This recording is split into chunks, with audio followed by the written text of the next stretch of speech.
അധികാരവും സ്വാധീനവും ഉണ്ടെങ്കിൽ ലോകത്തെ വരെ പിടിച്ചു കുലുക്കാം, നിയമത്തെ വരെ വിലക്കെടുക്കാം എന്ന രീതിയിലായിരുന്നു ജെഫ്രി എപ്സ്റ്റീൻ തൻ്റെ ഓരോരോ കാര്യങ്ങൾ ചെയ്ത് മുന്നോട്ടേക്ക് പോയിരുന്നത്. ഈ കാര്യങ്ങളിലൊക്കെ തന്നെയും അയാൾക്ക് ഏറ്റവും വലിയ മുതൽക്കൂട്ടായിരുന്നതാകട്ടെ അയാളുടെ ദ്വീപായിരുന്നു. ലിറ്റിൽ സെയിന്റ് ജെയിംസ് ഐലൻഡ് ആയിരുന്നു. 2000 മുതൽ 2018 വരെയുള്ള കാലഘട്ടത്തിൽ ഈ ഒരു ദ്വീപിൽ വെച്ചുകൊണ്ട് പുറം ലോകമറിയാതെ ഒരുപാടധികം ഇല്ലീഗലായിട്ടുള്ള കാര്യങ്ങൾ അയാൾ ചെയ്തു കൂട്ടിയിട്ടുമുണ്ട്. ഇന്ന് ഈ ഒരു വീഡിയോയിലൂടെ ഞാൻ നിങ്ങളെ സ്വാഗതം ചെയ്യുന്നത് ലിറ്റിൽ ജെയിംസ് ഐലൻഡിൻ്റെ വിശേഷങ്ങളിലേക്കാണ്. എന്തെല്ലാം കാര്യങ്ങളാണ് ജെഫ്രി എപ്സ്റ്റീൻ അതിനകത്ത് ചെയ്തു വെച്ചിട്ടുണ്ടായിരുന്നതെന്നും എന്തെല്ലാമാണ് അയാൾ അവിടെ ചെയ്തു കൂട്ടിയിട്ടുണ്ടായിരുന്നതെന്നും വിശദമായ രീതിയിൽ തന്നെ വീഡിയോയിലൂടെ പരിശോധിക്കാം. Welcome back to F world. അഫ്ലു ഹിയർ.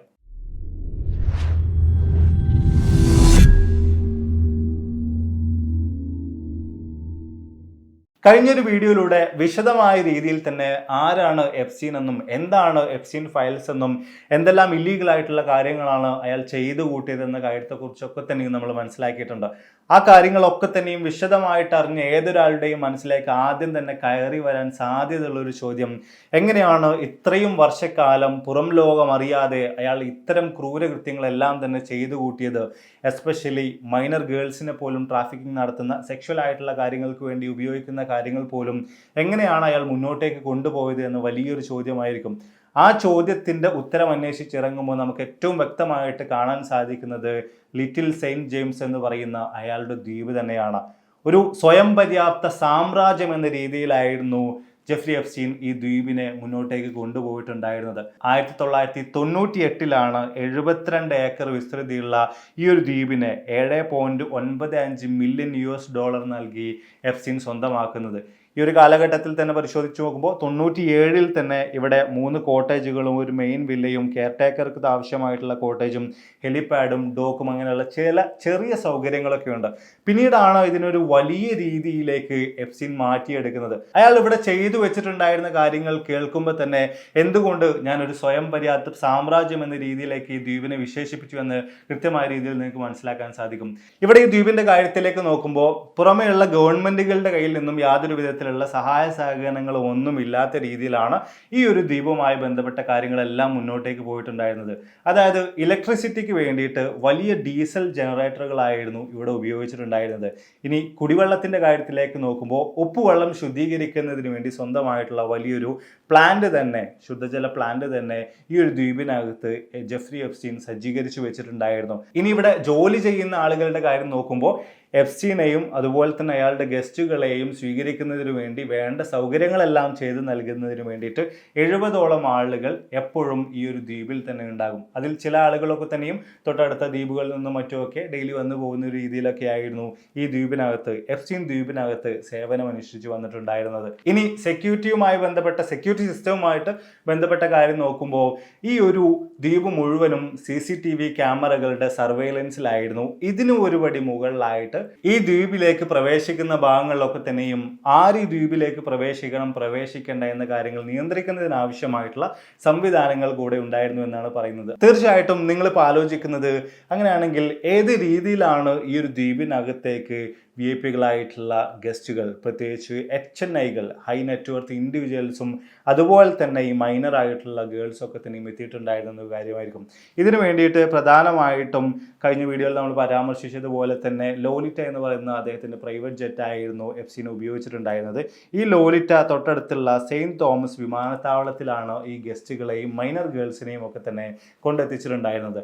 അവിടെ നിന്ന് പിന്നീട് എപ്സ്റ്റീൻ്റെ 2 ഹെലികോപ്റ്ററുകളിലായിട്ടാണ് ദ്വീപിലേക്ക് ആളുകളെയൊക്കെ തന്നെയും കൊണ്ടുവന്നിട്ടുണ്ടായിരുന്നത്. അതായത് ചില്ലറ കളികളൊന്നുമല്ല അവിടെ എപ്സ്റ്റീൻ ചെയ്തിട്ടുണ്ടായിരുന്നത് എന്ന് ചുരുക്കം. അത്യാവശ്യത്തിലധികം പണം ചിലവഴിച്ചുകൊണ്ട് തന്നെയാണ് ഓരോ ഗസ്റ്റിനെയും ഓരോ ഗേൾസിനെയും ഇത്തരത്തിൽ ദ്വീപിലേക്ക് അയാൾ കൊണ്ടെത്തിച്ചിട്ടുണ്ടായിരുന്നത്. മാത്രമല്ല കരയിൽ നിന്ന് ഏറെക്കുറെ 1071 കിലോമീറ്റർ മാറിയിട്ടാണ് കരീബിയൻ കടലിൽ ലിറ്റിൽ സെയിന്റ് ജെയിംസ് എന്ന് പറയുന്ന ഈ ദ്വീപ് സ്ഥിതി ചെയ്യുന്നത്.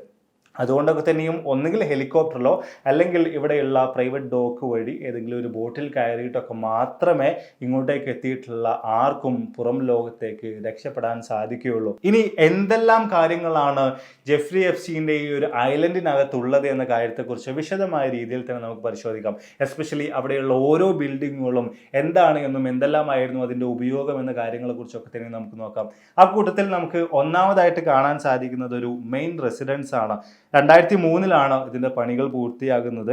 അതിഥികൾക്കായിട്ടുള്ള വിശാലമായിട്ടുള്ള കിടപ്പുമുറികളും വലിയ ഹാളുകളുമൊക്കെയാണ് ഈ ഒരു മെയിൻ റെസിഡൻസിനകത്തുണ്ടായിരുന്നത്. ലോക പ്രശസ്തരായിട്ടുള്ള ബിൽഡേഴ്സിനൊക്കെ കൊണ്ടുവന്നിട്ടാണ് ഇവിടെയുള്ള ബിൽഡിങ്ങുകളൊക്കെ തന്നെയും അദ്ദേഹം നിർമ്മിച്ചു വെച്ചിട്ടുണ്ടായിരുന്നത്. മാത്രമല്ല വലിയ കട്ടിയേറിയിട്ടുള്ള ചുമരുകളോടുകൂടെ ഒരു കൊളോണിയൽ ആർക്കിടെക്ചറിലാണ് ഇവിടെയുള്ള കെട്ടിടങ്ങളൊക്കെ തന്നെ നമുക്ക് കാണാൻ സാധിക്കുന്നത്. ഇതിന് പുറകിൽ ചില ആളുകൾ പറയുന്നത് ഈ ദ്വീപിനകത്ത് എസ്പെഷ്യലി ഇവിടെയുള്ള ബിൽഡിങ്ങുകൾക്കകത്ത് എന്തൊക്കെ സംഭവിച്ചു കഴിഞ്ഞാലും ശബ്ദം പോലും പുറത്തു വരാത്ത രീതിയിലാണ് ഈ ബിൽഡിങ്ങുകളുടെ ഈ കെട്ടിടങ്ങളുടെ ഒക്കെ തന്നെ നിർമ്മിതി എന്ന രീതിയിലാണ്. ഇനി രണ്ടാമത്തെ മറ്റൊരു ബിൽഡിങ്ങിന്റെ കാര്യം നോക്കുമ്പോൾ അത് എപ്സ്റ്റീൻ കബാനയാണ്. എപ്സ്റ്റീൻ്റെ ഒരു സ്വകാര്യ വസതിയായിട്ട് അയാൾ ഉപയോഗിച്ചിട്ടുണ്ടായിരുന്നത് ഈ ഒരു ബിൽഡിംഗ് ആണ്. നീല നിറത്തിലുള്ള സീലിങ്ങോട് കൂടിയിട്ടുള്ള കല്ലുകൾ കൊണ്ട് നിർമ്മിച്ചിട്ടുള്ള ഒരു ബിൽഡിംഗ് ആണ് ഇതെന്ന് പറയുന്നത്. മൂന്നാമതായിട്ട് നമുക്ക് കാണാൻ സാധിക്കുന്നത് ഗസ്റ്റ് കബാനയാണ്. പ്രധാന വസതിക്ക് സമീപത്തായിട്ട്, അതായത് നമ്മുടെ മെയിൻ റെസിഡൻസിനടുത്തായിട്ട് നീല നിറത്തിലുള്ള മേൽക്കൂരകളോട് കൂടിയിട്ടുള്ള 4 ചെറിയ വില്ലകളാണ് ഈ ഗസ്റ്റ് കബാന എന്ന് പറയുന്നത്. പേര് പോലെ തന്നെ ഗസ്റ്റുകൾ വരുന്ന അവസരത്തിൽ അവർക്ക് താമസിക്കാൻ വേണ്ടിയിട്ട് എന്ന രീതിയിലാണ് ഈ ഗസ്റ്റ് കബാനകൾ അദ്ദേഹം നിർമ്മിച്ചിട്ടുണ്ടായിരുന്നത്. ഇനി നാലാമതായിട്ട് ഏറ്റവും അധികം ഇവിടെ നമ്മൾ നോട്ടീസ് ചെയ്യുന്ന ഒരു കാര്യം വലിയ വിശാലമായിട്ടുള്ള ഒരു പൂളും അതിനോട് ചേർന്നിട്ടുള്ള ഒരു പൂൾ ഹൗസാണ്. നമ്മൾ ഈ ഒരു ഐലൻഡുമായി ബന്ധപ്പെട്ട ചിത്രങ്ങൾ എടുത്ത് പരിശോധിച്ച് നോക്കുമ്പോൾ അല്ലെങ്കിൽ സാറ്റലൈറ്റ് വ്യൂ ഒക്കെ നോക്കുന്ന അവസരത്തിൽ ഏറ്റവും പെട്ടെന്ന് നമ്മുടെ അറ്റൻഷൻ പിടിച്ചു പറ്റുന്ന ഒന്നാണ് ഇവിടെയുള്ള വലിയ പൂളും അതിനോട് ചേർന്ന് കിടക്കുന്ന ഈ ഒരു പൂൾ ഹൗസും ഒക്കെ. പക്ഷേ ഇതിൻ്റെ കാര്യം തന്നെ കൂടുതലായിട്ട് നമ്മൾ പരിശോധിക്കുന്ന അവസരത്തിൽ ഈ പൂൾ നിർമ്മിച്ച കരാറുകാരൻ ജെഫ്രി എപ്സ്റ്റീനെതിരെ പിന്നീട് $40,000 കുടിശ്ശികയുണ്ട് എന്ന് പറഞ്ഞ് കേസ് വരെ നൽകിയിട്ടുള്ളതായിട്ടുള്ള കാര്യങ്ങൾ നമുക്ക് കാണാൻ സാധിക്കുന്നുണ്ട്. ഇനി ഇതൊന്നും കൂടാതെ ഒരു ഹെലിപാഡും അതുപോലെ തന്നെ പ്രൈവറ്റ് ഡോക്കും ഒക്കെ തന്നെയും ഈ ദ്വീപിൽ അദ്ദേഹം സജ്ജീകരിച്ചു വെച്ചിട്ടുണ്ട്. ഇനി നമ്മൾ ഈ ഒരു ദ്വീപിനെ ഒന്ന് എടുത്ത് പരിശോധിച്ച് നോക്കുകയാണെങ്കിൽ അതൊരു ഹില്ലി ടെറൈനിലാണുള്ളത്. ഒരു കുന്നുപോലെയാണ് നമുക്ക് ഈ ദ്വീപിനെ കാണാൻ സാധിക്കുന്നത്.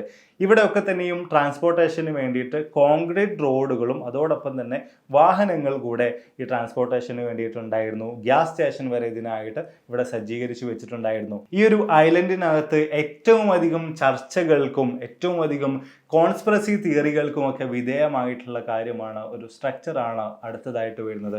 അതാണ് ടെമ്പിൾ എന്ന് വിശേഷിക്കപ്പെടുന്ന ഒരു ക്യൂബ് പോലുള്ള ഈ ഒരു സ്ട്രക്ചർ.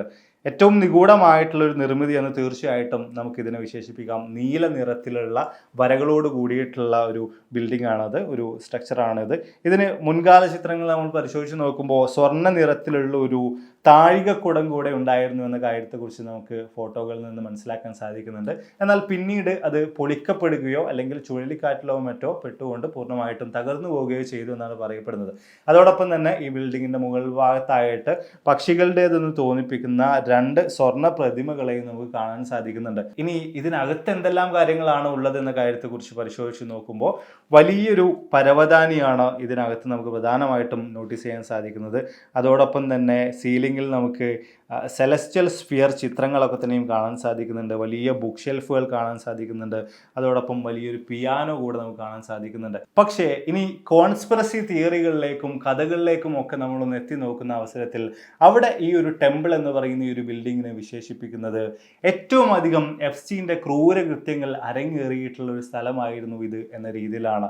എസ്പെഷ്യലി നമ്മൾ പരിശോധിച്ച് നോക്കുകയാണെന്നുണ്ടെങ്കിൽ വ്യത്യസ്ത രീതിയിലുള്ള ക്രൂരമായിട്ടുള്ള ചെയ്തികൾ, അതിൽ തന്നെ മൈനറായിട്ടുള്ള കുട്ടികളെ ഉപയോഗിച്ചുകൊണ്ട് ചെയ്തിട്ടുള്ള ക്രൂരമായിട്ടുള്ള ചെയ്തികളും അതോടൊപ്പം സാത്താനിക് റിച്വൽസ് വരെ നടന്നിട്ടുണ്ടായിരുന്നത് ഈ ഒരു ടെമ്പിൾ എന്ന് പറയുന്ന ബിൽഡിങ്ങിനകത്ത് വെച്ചുകൊണ്ടാണ് എന്ന രീതിയിലാണ് പല കഥകളും നമുക്ക് കാണാൻ സാധിക്കുന്നത്. എന്നാൽ ഒഫീഷ്യൽ റെക്കോർഡുകൾ പ്രകാരം നമുക്ക് നോക്കുമ്പോൾ കാണാൻ സാധിക്കുന്നത് ഇതൊരു മ്യൂസിക് ഹാളാണ്. മ്യൂസിക് ഫെസ്റ്റിവൽ അല്ലെങ്കിൽ മ്യൂസിക്കുകളുമായി ബന്ധപ്പെട്ട കൺസേർട്ടുകളൊക്കെ നടന്നിട്ടുണ്ടായിരുന്ന ഒരു സ്ഥലം മാത്രമാണ് ഇത് എന്ന രീതിയിലാണ്. പക്ഷെ കോൺസ്പിറസി തിയറികളിലേക്ക് നമ്മൾ നോക്കുമ്പോൾ വ്യത്യസ്ത രീതിയിലുള്ള ഒരുപാട് തരത്തിലുള്ള കഥകൾ നമുക്ക് അവിടെ കാണാൻ സാധിക്കുന്നുണ്ട്. എന്തുകൊണ്ടാണ് ഈ കുട്ടികളെ വലിയ രീതിയിൽ ഈ ദ്വീപിലേക്ക് കൊണ്ടുവരപ്പെട്ടിട്ടുണ്ടായിരുന്നതെന്നും എന്തിനാണ് ഈ കുട്ടികളെ പണക്കാർക്ക് കാഴ്ചവെച്ചിട്ടുണ്ടായിരുന്നതെന്നും ഒക്കെയുള്ള ചോദ്യങ്ങൾക്ക് ഉത്തരമായിട്ടാണ് പല ആളുകളും ഈ കോൺസ്പിറസി തിയറി പറഞ്ഞുകൊണ്ടിരിക്കുന്നത്. ഇങ്ങോട്ടേക്ക് എത്തുന്ന ഹൈ നെറ്റ്വർത്ത് ഇൻഡിവിജ്വൽസിനൊക്കെ തന്നെയും അവർക്ക് ആവശ്യമായിട്ടുള്ള എല്ലാ കാര്യങ്ങളും ചെയ്തു നൽകുന്ന രീതിയായിരുന്നല്ലോ ജെഫ്രി എപ്സ്റ്റീൻ ഉണ്ടായിരുന്നത്. അപ്പം ഈ ആളുകളുടെ കാര്യം പരിശോധിച്ച് നോക്കുമ്പോൾ ഇവരൊക്കെ തന്നെയും ഹെൽത്ത് വൈസ് ഭയങ്കരധികം വീക്ക് ആയിട്ടുള്ള ആളുകളായിരുന്നു. കൂടുതലായിട്ട് ഇവർക്ക് ഹെൽത്ത് ശ്രദ്ധിക്കാൻ പലതരത്തിലുള്ള പരിമിതികൾ ഉണ്ടായിരുന്ന, പ്രയാസം നേരിട്ടുണ്ടായിരുന്ന ആളുകളായിരുന്നു. സോ അങ്ങനെയുള്ള ഈ ആളുകളുടെ ഹെൽത്ത് ബെനിഫിറ്റുകൾക്ക് വേണ്ടി കൂടെ ഈ കുട്ടികളെ യൂസ് ചെയ്തിട്ടുണ്ടായിരുന്നു എന്നാണ് ഈ തിയറി വിശദീകരിക്കുന്നത്. അതിൽ തന്നെ പ്രധാനമായിട്ട് നമുക്ക് എടുത്തു കാണാൻ സാധിക്കുന്ന ഒരു സബ്സ്റ്റൻസ് ഉണ്ട്, അതാണ് അഡ്രിനോക്രോം. ഈ അഡ്രിനോക്രോം എന്ന് പറയുന്നത് അഡ്രിനാലിൻ തീർച്ചയായിട്ടും നിങ്ങളൊക്കെ തന്നെയും കേട്ടിരിക്കാൻ സാധ്യതയുള്ള ഒരു ഹോർമോണാണ്. അഡ്രിനാലിൻ ഓക്സിഡൈസ് ചെയ്യപ്പെടുമ്പോഴാണ് ഈ പറഞ്ഞ അഡ്രിനോകോം ഉണ്ടാകുന്നത്. ഈ അഡ്രിനോകോം യുവത്വം നിലനിർത്താൻ വേണ്ടിയിട്ട് ഈ പറഞ്ഞ HNIകൾ ഹൈ നെറ്റ്വർത്ത് ഇൻഡിവിജ്വൽസ് ഒക്കെ തന്നെയും ഈ ദ്വീപിൽ വന്നിട്ട് ഉപയോഗിച്ചിട്ടുണ്ടായിരുന്നു എന്ന രീതിയിൽ പറയപ്പെടുന്നു. അപ്പം എവിടെ നിന്നാണ് ഇവർക്കിത് ലഭിക്കുന്നത്? ആ കാര്യത്തെക്കുറിച്ച് പരിശോധിച്ച് നോക്കുമ്പോൾ ഏറ്റവും കൂടുതൽ അഡ്രിനാലിൻ പ്രൊഡ്യൂസ് ചെയ്യപ്പെടുന്നത് കുട്ടികളിലാണ്. അതിൽ തന്നെ കുട്ടികൾ വലിയ രീതിയിൽ തന്നെ പേടിക്കുമ്പോൾ, ഓടുമ്പോൾ, അല്ലെങ്കിൽ അവരെ ടോർച്ചർ ചെയ്യുമ്പോൾ ഒക്കെ തന്നെയും അവരുടെ ശരീരത്തിൽ വലിയ തോതിൽ തന്നെ ഈ അഡ്രിനാലിൻ ഹോർമോൺ പ്രൊഡ്യൂസ് ചെയ്യപ്പെടുന്നുണ്ട്. സോ കുട്ടികളിൽ നിന്ന് അവരെ ടോർച്ചർ ചെയ്ത് അവരെ പേടിപ്പിച്ചുകൊണ്ട് അഡ്രിനാലിൻ അല്ലെങ്കിൽ ഈ ഒരു അഡ്രിനോക്രോം എടുക്കുക എന്ന രീതിയിലായിരുന്നു ഇവിടെ കാര്യങ്ങൾ പോയിട്ടുണ്ടായിരുന്നത്. അതിനു വേണ്ടിയിട്ടാണ് ഈ ദ്വീപിനകത്തേക്ക് കൂടുതലായിട്ടും കുട്ടികളെ കൊണ്ടുവന്നിട്ടുണ്ടായിരുന്ന രീതിയിലൊക്കെ തന്നെയാണ് ഈ കോൺസ്പിറസി തിയറി അല്ലെങ്കിൽ ഈ ഒരു കഥ വിശദീകരിക്കുന്നത്. ഇത് തീർച്ചയായിട്ടും യാതൊരു വിധത്തിലുള്ള സയന്റിഫിക് ബാക്ക്ഡ് ആയിട്ടുള്ളൊരു കാര്യമേ അല്ല. ഈ അഡ്രിനോക്രോം എന്ന് പറയുന്ന കാര്യം യുവത്വം നിലനിർത്താൻ ഉപയോഗിക്കുന്നു എന്ന് പറയുന്ന കാര്യത്തിൽ തന്നെ വലിയ രീതിയിലുള്ള തെറ്റുകളുണ്ട്. അതുവരെ ഒരു കോൺസ്പിറസി ആയിട്ട് നിലനിൽക്കുന്ന കാര്യമാണ്. സോ ഇത് മൊത്തത്തിൽ ഊതിപ്പെരിപ്പിച്ച് പല രീതിയിലും പലരും പ്രചരിപ്പിച്ചുകൊണ്ടിരിക്കുന്ന ഒരു കഥ മാത്രമാണ്. ഇതിനും അപ്പുറത്തേക്ക് ഇതിൽ എത്രത്തോളം വസ്തുതയുണ്ട് എന്ന കാര്യം പരിശോധിച്ച് നോക്കുമ്പോൾ നമുക്ക് യാതൊരു വിധത്തിലുള്ള തെളിവുകളും ഇതുമായി ബന്ധപ്പെട്ട് കാണാൻ സാധിക്കുന്നില്ല. അപ്പോൾ നമ്മളിപ്പോൾ ഈ പറഞ്ഞിട്ടുള്ള കുട്ടികളുമായി ബന്ധപ്പെട്ട അവരെ ടോർച്ചർ ചെയ്യുന്നതുമായി ബന്ധപ്പെട്ട അവരിൽ നിന്ന് ഇത്തരത്തിൽ അഡ്രിനാലിനും അഡ്രിനോക്രോമും ഒക്കെ തന്നെയും എടുക്കുന്നതുമായി ബന്ധപ്പെട്ട കാര്യങ്ങളൊക്കെ തന്നെയും നടന്നിട്ടുണ്ടായിരുന്ന രീതിയിൽ പോലും വിശദീകരിക്കുന്നത് നമ്മളിപ്പോൾ പറഞ്ഞു വെച്ച ടെമ്പിൾ എന്ന് പറഞ്ഞ സ്ട്രക്ചറിനകത്താണ് എന്ന രീതിയിലാണ്. അതോടൊപ്പം തന്നെ നമ്മൾ മുമ്പേ പറഞ്ഞ രീതിയിലുള്ള സാത്താനിക് റിച്വൽസ്, ലോകത്തിലെ ഏറ്റവും അധികം പവർഫുൾ ആയിട്ടുള്ള ആളുകളൊക്കെ തന്നെയും ചേർന്നുകൊണ്ട് സാത്താനിക് റിച്വൽസും അതിൻ്റെ ഭാഗമായിട്ടുള്ള പലതരത്തിലുള്ള കാര്യങ്ങൾ, എസ്പെഷ്യലി നരബലി പോലുള്ള പല കാര്യങ്ങൾ പോലും നടന്നിട്ടുണ്ടായിരുന്നത് പോലും ഈ സ്ഥലത്ത് വെച്ചുകൊണ്ടാണെന്ന രീതിയിലാണ് പലരും പറഞ്ഞുകൊണ്ടിരിക്കുന്നത്, പല കഥകളായിട്ട് പലരും പ്രചരിപ്പിച്ചുകൊണ്ടിരിക്കുന്നത്. ഇനി ഇതൊന്നും കൂടാണ്ട് നമ്മളിപ്പോൾ ഈ പുറമേയുള്ള പല കാര്യങ്ങളെക്കുറിച്ചും പരാമർശിച്ചു. എപ്സ്റ്റീൻ്റെ ഐലൻഡിൽ നമുക്ക് നോക്കി കാണാൻ സാധിക്കുന്ന പല കാര്യങ്ങളും നമ്മൾ വിശദീകരിച്ചു. എന്നാൽ ഇതൊന്നുമല്ലാണ്ട് ഈ ഒരു ദ്വീപിലൊരു വലിയ അണ്ടർഗ്രൗണ്ട് ടണൽ നെറ്റ്വർക്ക് തന്നെ ഉണ്ടെന്നും അതിനകത്ത് വെച്ചുകൊണ്ടാണ് പലതരത്തിലുള്ള സീക്രട്ട് മീറ്റിങ്ങുകളും ഈ ട്രാഫിക്കിങ്ങുകളും ഒക്കെ തന്നെ നടന്നിട്ടുണ്ടായിരുന്ന രീതിയിലാണ് പല ആളുകളും വിശദീകരിക്കുന്നത്. അപ്പം അതിലേക്കുള്ളൊരു വാതിൽ ആരംഭിക്കുന്നതും ഈ ഒരു ടെമ്പിളിൽ നിന്നാണ് എന്ന രീതിയിലും പല ആളുകളും പറയുന്നുണ്ട്. പക്ഷേ യാതൊരു വിധത്തിലുള്ള തിരച്ചിലുകളിലോ അല്ലെങ്കിൽ വിശദമായിട്ട് ഇവിടെ നടന്നിട്ടുണ്ടായിരുന്ന അന്വേഷണങ്ങളിലോ ഒന്നും കൂടുതലായിട്ട് ഇതുമായി ബന്ധപ്പെട്ട ഒരു കാര്യവും നമുക്ക് കണ്ടെത്താൻ സാധിച്ചിട്ടില്ല. അങ്ങനെയാണെങ്കിൽ പിന്നെ തെളിയിക്കപ്പെട്ടിട്ടുള്ള ഈ ഒരു ദ്വീപിനകത്ത് വെച്ചുകൊണ്ട് നടന്നിട്ടുണ്ടായിരുന്ന കാര്യങ്ങൾ എന്തെല്ലാമാണ്? തീർച്ചയായിട്ടും നമ്മളിങ്ങനെ നിരന്തരമായിട്ട് എപ്സ്റ്റീനുമായി ബന്ധപ്പെട്ട ഒരുപാട് തരത്തിലുള്ള കോൺസ്പിറസി തിയറികൾ കേട്ടുകൊണ്ടിരിക്കുകയാണല്ലോ. എസ്പെഷ്യലി ഇല്ലുമിനാറ്റി ബന്ധം വരെ ഇവിടെ ഉണ്ട് എന്ന രീതിയിൽ, ഈ ടെമ്പിളിനകത്ത് വെച്ചുകൊണ്ട് ഇല്ലുമിനാറ്റി മീറ്റിങ്ങുകൾ വരെ നടന്നിട്ടുണ്ടായിരുന്ന രീതിയിലൊക്കെ പല ആളുകളും പല കഥകൾ അടിച്ചിറക്കുന്നത് നമുക്ക് കാണാൻ സാധിക്കുന്നുണ്ട്. അപ്പോൾ എന്താണ് ശരിക്കും നടന്നിട്ടുള്ളത്, അല്ലെങ്കിൽ പോലീസിൻ്റെ ഒക്കെ തന്നെയും റെക്കോർഡുകൾ പ്രകാരം അല്ലെങ്കിൽ കോടതിയിലെ തെളിവുകൾ പ്രകാരം എന്തായിരുന്നു ഇവിടെ യഥാർത്ഥത്തിൽ നടന്നിട്ടുണ്ടായിരുന്നത്? ഈ കാര്യങ്ങളെക്കുറിച്ച് നോക്കുമ്പോൾ തെളിയിക്കപ്പെട്ടതായിട്ടുള്ള ഒന്നാമത്തെ കാര്യം, വ്യത്യസ്ത രീതിയിലുള്ള ഹൈ നെറ്റ്വർത്ത് ഇൻഡിവിജ്വൽസിനെ പങ്കെടുപ്പിച്ചുകൊണ്ടുള്ള പാർട്ടി നിരന്തരമായിട്ട് ഇവിടെ നടന്നിട്ടുണ്ടായിരുന്നു. എസ്പെഷ്യലി നമ്മൾ പരിശോധിക്കുകയാണെങ്കിൽ 2000 മുതൽ 2018 വരെയുള്ള കാലയളവിൽ പലപ്പോഴായിട്ട് ഇവിടെ വെച്ചുകൊണ്ട് വ്യത്യസ്ത പാർട്ടികൾ നടന്നിട്ടുണ്ടായിരുന്നു. ഇതാണ് ഒന്നാമത്തെ കാര്യം. അതിൽ രണ്ടാമതായിട്ട് വരുന്ന കാര്യം, ഈ പാർട്ടികൾക്ക് വേണ്ടിയും മറ്റൊക്കെ ആയിട്ട് വലിയ രീതിയിലുള്ള സെക്ഷൽ അബ്യൂസിങ്ങും അതുപോലെ തന്നെ സെക്ഷൽ ട്രാഫിക്കിങ്ങും അതിൽ തന്നെ മൈനർ ഗേൾസിനെ വരെ ഉൾപ്പെടുന്ന രീതിയിൽ വലിയ തോതിൽ സംഭവിച്ചിട്ടുണ്ടായിരുന്നു ഈ ഒരു ദ്വീപിനകത്ത്. ഇവിടെ നമ്മൾ കൂടുതലായിട്ട് പരിശോധിച്ച് നോക്കുമ്പോൾ ജെഫ്രി എപ്സ്റ്റീൻ ഈ കാര്യങ്ങളൊക്കെ തന്നെയും ചെയ്തിട്ടുണ്ടായിരുന്ന പല സ്ഥലങ്ങളിൽ ഒരു സ്ഥലം എന്ന രീതിയിലാണ് ഈ ദ്വീപിനെ വിശേഷിപ്പിച്ചതായിട്ട് നമുക്ക് കാണാൻ സാധിക്കുന്നത്. അടുത്തതായിട്ട് തെളിയിക്കപ്പെട്ടുള്ള മറ്റൊരു കാര്യം എന്ന് പറയുന്നത്, നമ്മൾ ഗസ്റ്റ് കബാനകളെ കുറിച്ച് സംസാരിച്ചു അല്ലേ, 4 പ്രൈവറ്റ് കോട്ടേജുകളെ കുറിച്ചിട്ട്. ഇതിനകത്തൊക്കെ തന്നെയും ഹിഡൻ ക്യാമറകൾ കൂടെ പിന്നീട് കണ്ടെത്തിയിട്ടുണ്ടായിരുന്നു. അതായത് ഇവിടെ വന്ന് താമസിക്കുന്ന ഈ ഹൈ നെറ്റ്വർത്ത് ഇൻഡിവിജ്വൽസിനൊക്കെ തന്നെയും മോണിറ്റർ ചെയ്യുന്നതിന് വേണ്ടി, അവരുടെ സ്വകാര്യ ദൃശ്യങ്ങൾ പകർത്തുന്നതിന് വേണ്ടി ജെഫ്രി എപ്സ്റ്റീൻ അവിടെയൊക്കെ തന്നെയും സീക്രട്ട് ക്യാമറകൾ കൂടെ സ്ഥാപിച്ചതായിട്ട് പിന്നീട് കണ്ടെത്തിയിട്ടുണ്ടായിരുന്നു. ഇത്രയുമാണ് പ്രധാനമായിട്ടുള്ള ദ്വീപുമായി ബന്ധപ്പെട്ട ഫൈൻഡിങ്സ് എന്ന് പറയുന്നത്. ഇനി കോൺസ്പിറസി തിയറികളിലേക്ക് വരാം. എന്തൊക്കെയാണോ ഈ ദ്വീപുമായി ബന്ധപ്പെട്ട് ജെഫ്രി എപ്സ്റ്റീനുമായി ബന്ധപ്പെട്ട് പ്രചരിച്ചുകൊണ്ടിരിക്കുന്ന കോൺസ്പിറസി തിയറികൾ എന്ന കാര്യത്തെക്കുറിച്ച് നോക്കുമ്പോൾ അതിൽ ഒന്നാമതായിട്ട് നമുക്ക് കാണാൻ സാധിക്കുന്നത്, ഈ ഒരു ദ്വീപ് വലിയൊരു ബ്ലാക്ക് മെയിലിംഗ് ഹബ്ബായിട്ട് പ്രവർത്തിച്ചിട്ടുണ്ടായിരുന്നു എന്നാണ്. ഒരു പക്ഷേ അത് നടന്നിരിക്കാം, പക്ഷേ അതിന് യാതൊരു വിധത്തിലുള്ള തെളിവുകളും ഇല്ല എന്നുള്ളതാണ് യാഥാർത്ഥ്യം. ഇനി രണ്ടാമതായിട്ടുള്ള ഒരു കാര്യം, US ഇന്റലിജൻസ് ഏജന്റ് ആയിട്ട് പോലും ജെഫ്രി എപ്സ്റ്റീൻ പ്രവർത്തിച്ചിട്ടുണ്ടായിരുന്നു. അതുമായി ബന്ധപ്പെട്ട രീതിയിലാണ് ഈ ദ്വീപിനകത്ത് വ്യത്യസ്ത പരിപാടികൾ നടന്നിട്ടുണ്ടായിരുന്നത് എന്ന രീതിയിലൊക്കെയാണ് ഇത് വിശദീകരിക്കുന്നത്. പക്ഷേ അതും എത്രത്തോളം യാഥാർത്ഥ്യമാണ് എന്ന കാര്യങ്ങളൊക്കെ തന്നെ ഒരുപാടധികം സംശയങ്ങൾ നിലനിൽക്കുന്നുണ്ട്. അടുത്തതായിട്ടുള്ള വലിയൊരു കോൺസ്പിറസി തിയറി എന്ന് പറയുന്നത് ഈ റിച്വൽസുമായി ബന്ധപ്പെട്ട ഒക്കൾട്ട് മീറ്റിങ്ങുകളുമായി ബന്ധപ്പെട്ടൊക്കെ നിലനിൽക്കുന്നതാണ്. നമ്മൾ മുമ്പേ പറഞ്ഞ ഇലുമിനാറ്റി മീറ്റിംഗ് വരെ ഇവിടെ നടന്നിട്ടുണ്ടായിരുന്നു എന്നൊക്കെ പറഞ്ഞ രീതിയിലുള്ള പല തിയറികളും ഇതുമായി ബന്ധപ്പെട്ട് കിടക്കുന്നുണ്ട്. പക്ഷേ ഇതിനൊന്നും യാതൊരു വിധത്തിലുള്ള തെളിവുകളും ഇല്ല എന്ന കാര്യം മനസ്സിലാക്കുക. അടുത്തതായിട്ടുള്ള ഒരു കോൺസ്പിറസി തിയറി നമ്മൾ മുന്നേ പറഞ്ഞു വെച്ച അണ്ടർഗ്രൗണ്ട് ടണലുകളുമായി ബന്ധപ്പെട്ടുള്ളതാണ്. അതിൻ്റെയും യാതൊരു വിധത്തിലുള്ള തെളിവുകളും ഇവിടെ നിന്ന് കണ്ടെടുക്കാനായിട്ട് സാധിച്ചിട്ടില്ല. ഇനി അടുത്തൊരു കോൺസ്പിറസി തിയറി, ഇവിടം വെച്ചുകൊണ്ട് നരബലി നടന്നിട്ടുണ്ടായിരുന്നു എന്നും അതുപോലെ തന്നെ ഓർഗൻ ഹാർവെസ്റ്റിംഗ് വലിയ തോതിൽ തന്നെ നടന്നിട്ടുണ്ടായിരുന്നു എന്ന് തുടങ്ങിയിട്ടുള്ള കാര്യങ്ങളാണ്.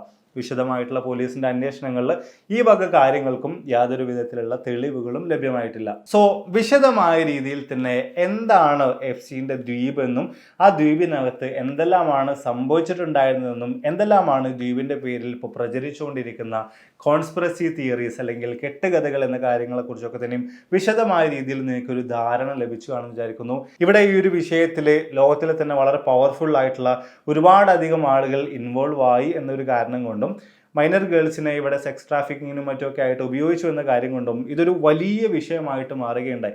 മാത്രമല്ല ഇവിടെ നമ്മൾ നിലവിലെ സാഹചര്യം കൂടെ ഒന്ന് പരിശോധിച്ച് നോക്കുമ്പോൾ ഈ ഒരു വിഷയത്തെ ജനങ്ങളുടെ മുന്നിലേക്ക് ഇട്ടുകൊടുത്തുകൊണ്ട് ജനങ്ങൾ അതിനെ വലിയ രീതിയിൽ ഏറ്റെടുത്തുകൊണ്ടിരിക്കുന്ന സാഹചര്യത്തിൽ മറ്റൊരു ഭാഗത്തുകൂടെ എന്തൊക്കെയോ തരത്തിലുള്ള കാര്യങ്ങൾ സംഭവിച്ചുകൊണ്ടിരിക്കുന്നുണ്ട് എന്നൊരു തോന്നൽ കൂടെ തീർച്ചയായിട്ടും ഇപ്പോൾ എല്ലാവരുടെയും മനസ്സിലേക്ക് കടന്നു വരാനുള്ള സാധ്യതകളുണ്ട്. തീർച്ചയായിട്ടും അങ്ങനെയാണ് ലോകത്ത് പല കാര്യങ്ങളും സംഭവിക്കാറുള്ളത്. വലിയ രീതിയിൽ എന്തെങ്കിലും ഒരു കാര്യം, എന്തെങ്കിലും ഒരു വിഷയം ആളിക്കത്തുമ്പോൾ ജനങ്ങളൊക്കെ തന്നെയും അതിന് പുറകെ അങ്ങനെ ഒഴുകിപ്പോകും. എന്നാൽ അപ്പുറത്ത് സീക്രട്ടായിട്ട് നമ്മളുടെയൊക്കെ തന്നെയും ശ്രദ്ധയെ മറച്ചു വെച്ചുകൊണ്ട് ശ്രദ്ധയിൽപ്പെടാത്ത രീതിയിൽ പലതരത്തിലുള്ള കാര്യങ്ങളും നടന്നുകൊണ്ടിരിക്കുന്നുണ്ടാവും. അപ്പോൾ ഈ ഒരു വിഷയം ഇത്ര അധികം വലിയ രീതിയിൽ തന്നെ ആളിക്കത്തി മുന്നോട്ടേക്ക് പോകുമ്പോൾ അങ്ങനെ ഒരു കാര്യം ഇവിടെ സംഭവിക്കുന്നുണ്ടോ എന്നൊരു ചോദ്യം തന്നെയാണ് നമ്മുടെ ഏവരുടെയും മനസ്സിലേക്ക് ഒരുപോലെ കടന്നു വരുന്നത്. ഈ വിഷയങ്ങളുമായി ബന്ധപ്പെട്ട് നിങ്ങളുടെ അഭിപ്രായങ്ങൾ തീർച്ചയായിട്ടും താഴ്ന്ന് രേഖപ്പെടുത്താൻ മറക്കരുത്. അതുപോലെ തന്നെ നമ്മളിപ്പോൾ ഈ പറഞ്ഞതുപോലെ ഈ കോൺസ്പിറസി തിയറികളിലുള്ളതുപോലെ എപ്സ്റ്റീൻ ഐലൻഡിൽ വെച്ചുകൊണ്ട് സാത്താനിക് റിച്വൽസ് ഒക്കെ തന്നെയും നടന്നിരിക്കാനുള്ള സാധ്യതകൾ ഉള്ളതായിട്ട് നിങ്ങൾക്ക് തോന്നുന്നുണ്ടോ? അല്ലെങ്കിൽ എപ്സ്റ്റീനും സംഘവും കുട്ടികളുടെ ചോര കുടിച്ചിരുന്നു എന്ന രീതിയിലുള്ള പരാമർശങ്ങളുമായി ബന്ധപ്പെട്ട് നമ്മൾ പറഞ്ഞ ചില കാര്യങ്ങളുണ്ട്. അതൊക്കെ തന്നെയും യാഥാർത്ഥ്യമായിരുന്നു എന്ന് നിങ്ങൾക്ക് തോന്നുന്നുണ്ടോ? നിങ്ങളുടെ അഭിപ്രായങ്ങൾ തീർച്ചയായിട്ടും താഴ്ന്ന് രേഖപ്പെടുത്താൻ മറക്കരുത്. അപ്പോൾ ഇതിൽ നല്ല ഒരുപാട് വീഡിയോകളുമായിട്ട് കണ്ടുമുട്ടാമെന്ന പ്രതീക്ഷയോടെ ബൈ.